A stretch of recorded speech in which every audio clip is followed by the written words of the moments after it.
Just Bill Murray popping out of a cake, no big deal. The stars are pulling out all the stops to say farewell to David Letterman, and tonight marks the end of an era in late night TV. Letterman saying goodbye after decades on the air. David Highfield is in New York with more on tonight's send-off. The audience is inside the Ed Sullivan Theater right now, and we believe the taping of the final show started just about a half hour ago. Now, we have some video to show you. You know, it's been a big secret about who will be on tonight's show. Well, look at some of the celebrities that arrived here this afternoon, came in the side door. Jim Carrey, Chris Rock, Tina Fey, Jerry Seinfeld, Peyton Manning, Alec Baldwin, and Steve Martin. Quite an impressive list. You know, one man who is very excited about all of this is a local guy who's in the audience right now.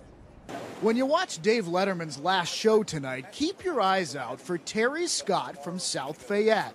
He'll be in the audience, but only got tickets after this. You actually have to answer a trivia question, or you don't get the tickets.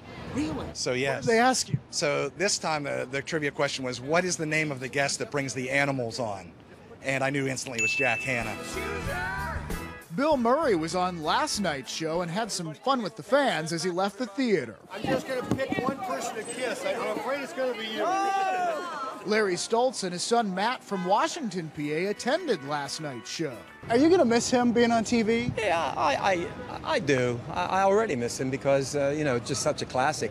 33 years of my life. Annie Claffey, formerly from Hampton, was in the audience too and loved how Letterman talked to the crowd before the taping. And then when the show comes on, he makes like inside jokes about what you talked about before. So only the audience knows what he was talking about. Like the people at home are going to be like, what was that about? As for what happens on tonight's show, some folks in Latrobe are hoping their town will be named the home office for the final top 10 list. They lobbied for this back in the 90s and have now asked Dave again, sending a letter and t-shirts. Speaking of shirts, you can buy a souvenir one at the Hello Deli, where Letterman made Rupert G. a TV star. It's a very sad day for me. I mean, you know, 20 years of memories and fun, and it's, you know, it's coming to an end.